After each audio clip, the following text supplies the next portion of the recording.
Hi guys, and welcome back to the channel. If you're new here, my name is Gina. I had VSG surgery 18 months ago now, in April of 2022, and today's going to be my 18-month post-op update. So I hope you stick around. I have a lot of things to go over. I have my little list here. We're going to go through all my usual topics that I used to go through every month as I was progressing past VSG surgery. So let's get into the things. I know I haven't been posting on here as regularly, but there's really not much to update. I've kind of just been doing my thing, but lots to chat about, so let's get started. Okay, so the first thing we're gonna do is a little bit of housekeeping. I just wanted to give some reminders of things we have going on here on the page and outside of YouTube. So first thing, remember we have our website now, balancedbariatric.com. Any recipes you see me make on here or on Instagram will be linked to the website, so make sure you can go and print them out over there. We also have a Discord, so make sure you're going over there and joining and chatting with all of our community. If you have questions or you have recipes you want to share with everyone, it's a great place to do so. So just go to balancedbariatric.com, click the support tab, and there'll be directions on how to get to the Discord from there. So make sure you go ahead and join that. And then the last little reminder is we now have memberships here on YouTube. So it's exclusive content. All my normal stuff is staying. I try to get a video out once a week now. But I'm going to do some extra things for those that want it. So the first members only video is actually going to go live Monday, this coming Monday. It's like a secret what I eat in a day. It's a little more casual. Not that I'm like perfect when I make videos, but I do edit them a little bit. I'm going to do a little less editing and a little more real me on these videos. So if you are a tier 3 member, then you will get access to that. And then tier 2 plus 3, we'll have to schedule a time to do a live. That'll just be our small little group. So make sure you join that if you're able to. If not, no worries. But just a little bit of housekeeping before we get started. All right, so let's get into all of my updates, lots to chat about. So let's go over my weight. If you're new here and you don't know the backstory, the highest weight I ever saw on the scale was 310 pounds. Now, I'm pretty sure I was more than that, but I never got on the scale to check any of those things. So we're going to call it 310 for now. The lowest I ever have seen on this scale is 215. That was back in May. Since then, I have gone up a little bit to about 230-ish, and I've kind of been hanging around there all summer, some of it to my own fault. I will 100% take responsibility. Wasn't making the best choices. It was summer, it was my birthday, you know, like all these things. And now that I can kind of eat whatever, I maybe took a little too much advantage of that, but I'm trying to reel it back in. Also, what had happened, I have gotten diagnosed with PCOS officially. My hormones are kind of all out of whack. I've been prescribed medications, not weight loss drugs, one to help with my hormones balancing, and birth control to help like regulate my cycles, because those have not been regular in a very long time. So hopefully those are getting back on track, but we'll get into medications in a little bit. So that's like all that happened since I gained some weight back.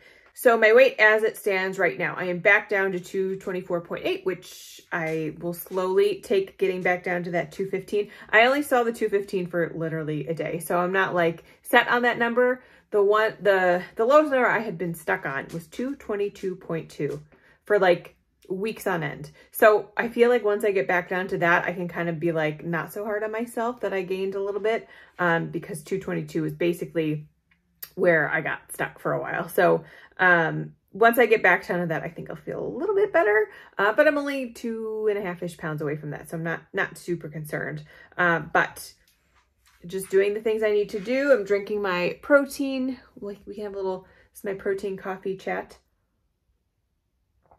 Delish, get some extra grams of protein in that way. So that's like the story of my weight, how that's gone the past 18 months. So down to the lowest, and that lowest was basically where my doctor said I would probably end up, is the 220s anyway. So now it's going to be on me to work out and make sure I'm eating correctly to lose the last 40 that I want to lose. Because I still don't feel like I'm my optimal self, but yeah, we'll see how it goes. I'm not too sure. So now we're going to go into how I've been feeling about these past 18 months and how surgery has gone for me. So a lot of the time people ask me over on Instagram, like, how do you feel? What would you have done differently? How's it been the past 18 months now that you're so far out? And honestly, I don't think I would have done anything differently other than maybe have gotten diagnosed with PCOS beforehand.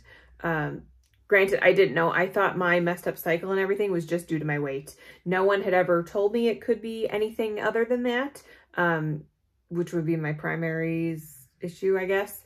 So I don't know if I need to find a new primary eventually, but yeah, there was just no concern about the missing cycles or anything like that. So I wish I would have pushed harder back then, thinking, hey, something is wrong. Like, can you test my hormones kind of thing? And they did do like a generic hormone panel, but like all my surface level stuff is fine and has always been fine. It was when they actually like went deep down and tested things that are not common, that's where the issues lied. So hopefully that's all on the up and up, and I'm gonna balance all those out. But I wish I would have done all of that before surgery and had that figured out to potentially made my VSG a little bit more successful. I mean, it was successful. I lost almost 100 pounds. I'm not saying it wasn't successful, but I would like to have lost more. But I know everyone says that. Everyone thinks they would have done something differently and it would have cured everything. But honestly, the only thing I can think of that I would have done differently is getting that diagnosis before, so I knew what I was getting into and knew that I wasn't going to drop 100 pounds in 6 months like some people do. And if that's you and you're the optimal candidate, then good for you. I'm cheering you on. But that's just not reality for me. And I know it's not a reality for a lot of us. We're kind of all in the same boat with PCOS or other hormone things, imbalances. And it's just extra tough for us. So I'm glad I got VSG. It definitely helped me. I could not have lost 100 pounds without it. But I wish I would have gotten that PCOS diagnosis a little bit sooner, just so I could have been a little more proactive. So other than that, I feel great. My energy is a little bit low. That's because of medications that we'll get into. But other than that, like I feel happier a lot more than I did before, not hiding and just staying at home. Like I'm trying to fill my weekends and do things and do activities and go out. So since I work from home, if I find that I've been stuck at home and not gone out and not seen my family or my friends or anything like that, I do kind of start getting into that depression thing, not crazily, but it's like, okay, I need to go out and do something. And before I would have just stayed at home and not gone out and not done things. But now I'm finding that I want to go out and I want to do things. So that is, I guess, a huge plus because I'm not trapped at home and don't feel like I need to stay at home. Like I want to go out and do things. So that's definitely been a huge positive since surgery. Other things, I guess just more confidence in myself, confidence in what I look like. I'm not like embarrassed or I'm not embarrassed to be in pictures anymore. If anything, now I'm the annoying one saying, hey, take a picture of me to my family. So, and I'm sure they hate it, but oh well, I don't care. Gotta do it for Instagram, right? So that has taken like a 360 basically. But yeah, overall, all positive things. I have nothing negative to say about surgery. I have thought about what if I had gotten bypassed? What if I had gotten the SADI? There's a couple more surgeries that I could have potentially gotten. I don't know. I feel good about VSG. I feel good that the only thing smaller is my stomach and that everything else still functions the same way as it did before. So that is just the choice that I made. If you feel good about getting a bypass or getting the SADI for other reasons, other health reasons, by all means do it. But I personally didn't want to have that done. So I'm okay with VSG. Even if it didn't provide me the extra 50-pound loss that I wanted, I will just have to work extra hard to do that myself, basically. So those are my feelings now that I'm 18 months post-op. Okay, let's get into medications because those have been affecting me more recently than anything else. So I was put on, I'm going to butcher it, bromolectine, I think is how you say it, for my high prolactin. And I did get an updated blood test on that, so we'll talk about that in a second. I was also put on birth control to help regulate my cycle. That seems to be working fine. Everything so far has been regular. So we'll see. It's only been a month and a half. So we're going to try to see if we can get me on a schedule again and then go from there. So that portion I think is fine. The prolactin medicine is just what I'm calling it because it's easier to say. my prolactin was, I believe, 128. I went a couple weeks ago to get a blood test and it dropped all the way down to 33, which is great because I was only on a very low dose. I was supposed to be on 1 pill for 1 week, 2 pills for the second week, and then 3 pills for the third week. But I was having such strong reactions to just the 1 pill. I felt dizzy, nauseous, like I felt like I was in vertigo like all day. So a couple days after that, I was a little nervous to keep taking it. So I called the doctor and they're like, just stay on the low dose. It's just your body getting used to it, but don't increase it. And then we'll see where your blood work is, after a month. So luckily my levels did drop drastically with just that 1 pill. So we're staying here until November when I go back to see her, and to chat about what we're going to do after that. But I believe that's the pill that has made my appetite go crazy. So days like yesterday, I hardly ate. I barely got a protein shake in. I had like 2 hard-boiled eggs. What else? I don't even remember what I ate yesterday. I made some soup, like I had soup and a couple crackers, and like that was it. I just was not hungry. It's so strange. And then when I get my cycle, I'm like ravenous for anything sugary. So I'm not sure. I think that's part of the cycle, but part this medicine too is just making me all sorts of crazy. So I have been dropping weight since taking that. So I don't know if that's the give and take. I want to make sure I'm eating enough to sustain me, but I still need to like be within my calorie count. I don't know. So we're going to see what happens when I get off of it. It is not a long-term medication. It's only used to drop the prolactin because I believe it's an Alzheimer's drug. Like that's what it's made for, but it also drops the prolactin. So it's not anything I'm going to be on long-term. I will probably be off of it in November. And then we'll see what my appetite does after that, because right now it's hit or miss. Even today, I think I had a tablespoon or 2 of cottage cheese and 1 hard-boiled egg with everything but the bagel seasoning for breakfast. And I ate 3/4 of it. Like that's not a lot of food for me. So I'm trying to choke down this protein coffee just to get some extra in me.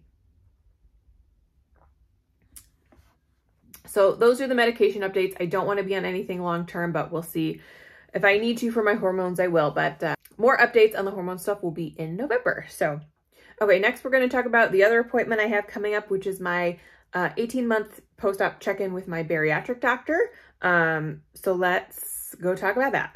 All right, so I haven't been back to the bariatric doctor since I believe it was April when I had that breath test to test my metabolism. She really back then pushed me to go to an OBGYN to see if I had PCOS and all that. So it took me a while to go do all of that. So I really didn't want to go back to the bariatric doctor, up 15 pounds, haven't gone to the OBGYN yet, so I kind of just pushed off this appointment for as long as I could. Now that I have a couple things figured out, I do need to go back. I need to update them about everything. So obviously I'm going to tell her I was diagnosed with PCOS. They have me on this medication. Some of my hormones are out of whack. What do you guys suggest? Of course, they're going to say, well, go talk to the dietitian. I already have a dietitian. I'm not too concerned about it. I know I'm eating within calories, so I don't really want to be on a medication, like I said before, but at this point, I don't really know what to do. Unless I'm like starving myself to drop weight, I'm not doing that either. So I'll take what she has to say into consideration and think about it and, you know, do my research on whatever she's going to suggest. I'm not sure. But just to see, you know, what she says. So that appointment's not till November 2nd. So I have some time to still drop a little bit of weight because I looked back at my paper and the last time I was there, I was 225.6.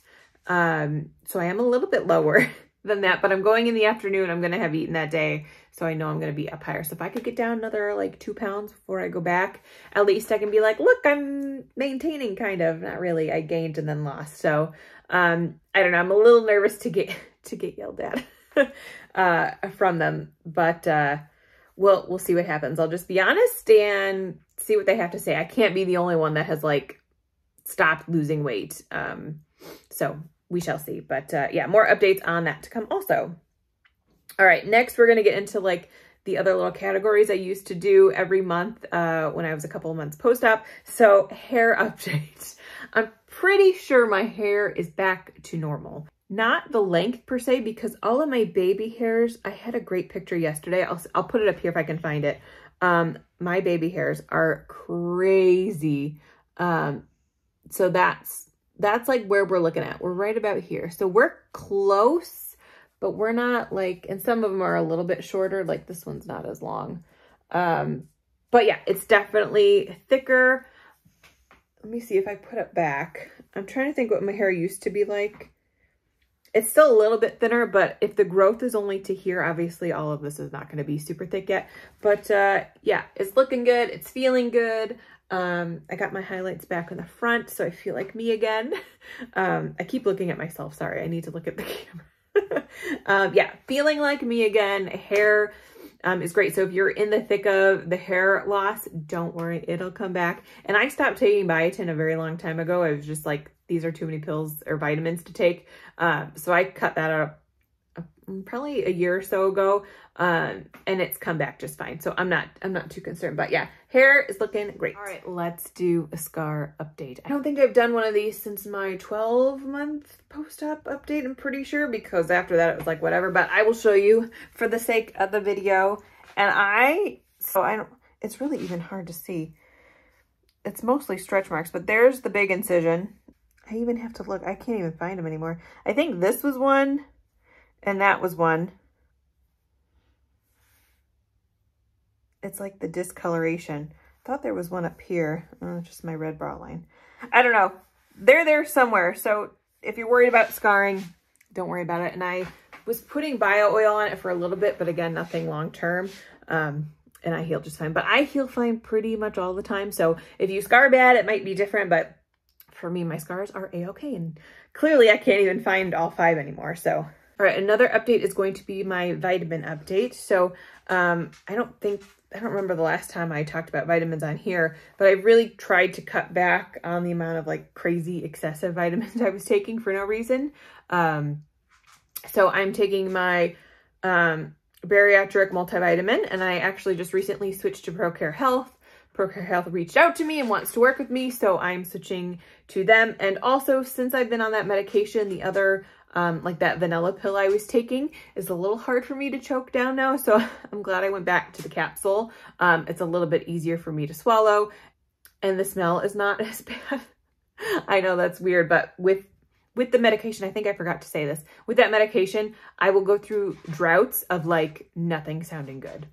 I want crackers, I want popcorn, I'll eat chicken, but like plain, to get my protein in, like very bland foods. So the vanilla one was very hard for me. So I'm glad I switched back to the capsule. It obviously still smells like a vitamin, but at least, I don't know, it's something about it's plain and it's fine. So I don't know. So yeah, I'm taking one ProCare Health one a day, and then I will either take a calcium chew, and then I will have my ProCare Health dark chocolate. Actually, they're in my desk. I usually have this during work as a little sweet treat. I always have these on hand, and I believe these will be back in stock in November. And by then, I should have a code. It should be GinaVSG, because that's what I emailed them. So if you ever buy anything from ProCare Health, use my code. Thank you. So then I'm taking one extra iron pill and a vitamin C to help that absorb. So those are the ones that I've cut it down to as like the bare minimum of everything I need. Then I should get my labs tested in November when I go meet with the bariatric doctor. So I will update you when I get that information. But hopefully it's okay. I'm sure my iron is still low, but I'm taking my iron pill, so I don't really know what else to do. But yeah, those are my vitamin updates. Okay, last little update is going to be a gluten-free. I've been gluten-free for over a month now, and I really didn't find it that challenging to do so. I found a couple things to swap out. Again, I don't really eat bread, rice, or pasta on the regular. Rice is fine, that doesn't matter. But bread and pasta, other than my English muffin that I usually have like once a week, once a month, I will buy like the, what is it, a 4-pack for like $2, and that gets me 8 breakfasts basically. That switch I have made, but again, I think I bought those English muffins maybe twice. Yeah, and then I have one in the freezer. So out of the 6 weeks I've been gluten-free, I've had English muffins two out of those 6 weeks. So I'm not super concerned about eating processed things. I know a lot of people comment on my videos saying, stop eating the processed foods. Okay, well, if you want to be tied to your kitchen, I've told this to multiple people. If you want to be tied to your kitchen 24/7, by all means, go for it. That is not me. I don't want to live that way. I don't want to be like every meal I have to cook from scratch. It's just not practical for my life. If that's practical for you, by all means, go for it. If I want a processed English muffin for a half of an English muffin, I'm not eating the whole thing, for a week out of the month, I'm going to do it, and you're just going to have to deal with it. I don't know. I don't know what to tell you. Stop being the food police. That's the biggest advice I have. If you're commenting on other people's food choices, like, it's not cool. It's not cool. Because being on the receiving end of it, I know I put myself out there to do that, but like, I'm going to come back and say my piece because I'm allowed to. Anyway, we're going off on a tangent. I did not mean to go down. Gluten-free is going good. I do feel a little bit slimmer in the face. So yeah, I don't really find it that challenging because I wasn't eating, regular bread or pasta anyway. So, the swaps were pretty easy for me. Okay, the last thing I want to talk about are my goals for the end of the year. Okay, so we got a lot of stuff coming up. Holiday season is starting. My work busy season is starting, unfortunately. So that's going to take up a majority of my time. But goals for the YouTube channel first. I'm still going to try to get up videos once a week. I'm really at a loss for what else to be making other than what I eat in a days. There's only so many what I eat in a days I can make. I eat the same stuff a lot of the time over and over and over again. Just because, again, nothing's changing. When I used to watch these YouTube videos of people that were going through this process before me, I would get to like their 12 to 18 2-year post-up update and they're like, sorry, there's just nothing to talk about. And I'm like, that's silly. Of course, there's always stuff to talk about. But now that I'm here, there's really not too much to talk about. If you really want to see what's going on with me, honestly, Instagram is the place to be because I am on those stories every single day. I share my outfits, checks. If I'm doing a What I Eat in a Day Wednesday, it's a little bit easier for me to get those up weekly. That's where like my current thing is. But if you have any ideas of what you want to see here on YouTube, I will take them because I don't know what you guys want to see now that I'm this far post-op, other than my like doctor updates and weight check-ins. I guess that's really the only other thing I can think of. But we're going to try to do some recipes, bariatric friendly recipes for Thanksgiving again.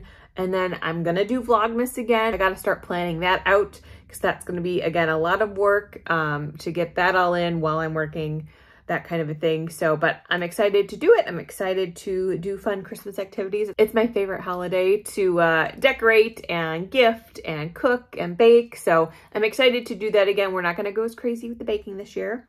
We're not going to do the fake sugar kind of stuff again, but we're still going to have fun. So those are my goals for YouTube for the end of the year. Personally, I would obviously like to get down a little bit more. If I could get back down to that 215 by the end of the year, honestly, that would be pretty freaking exciting. That would be like a pretty big goal. Or if I could get to my 100 pounds down, which would mean I would have to be 210. It would be a miracle at this point, just based on the way that I'm losing. I still have like a little over 2 months for that to happen. So anything's possible. But yeah, those are my goals for the end of this year. And then we'll kick off 2024. Oh, I almost said 2023. We'll kick off 2024 with a new set of goals. Trying to figure out what I'm going to do being 2 years post-op. Oh my gosh, time has flown. I hope you all stick around for that. And thank you for listening to me drone on for, this video is 30 minutes right now. So who knows what I cut it down to.